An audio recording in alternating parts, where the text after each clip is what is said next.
The White House is pushing back against assertions that some key U.S. officials were caught by surprise when Press Secretary Sean Spicer issued a written warning to Damascus that Syrian President Bashar al-Assad and his military will pay a heavy price if they conduct another chemical weapons attack. I can tell you that leadership from the State Department, DOD, DNI, the CIA, as well as members of the administration within this building were part of that process from the very beginning and fully aware.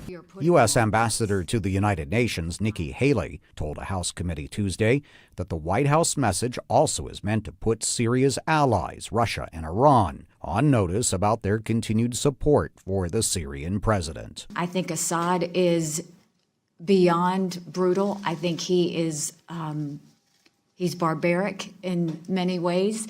I don't see a healthy Syria with Assad in place. Assad on Tuesday showed no sign of being cowed by the American posture. He visited a Russian airbase in his country, accompanied by Russia's Armed Forces Chief of Staff. Damascus and Moscow are dismissing U.S. allegations that the Syrian military is poised to launch another chemical attack. Some analysts say the Trump administration, for the sake of its credibility, had better be prepared to see through such a strong statement as the one issued Monday night. Rebecca Herman is a former U.S. Deputy Assistant Secretary of Defense for countering weapons of mass destruction.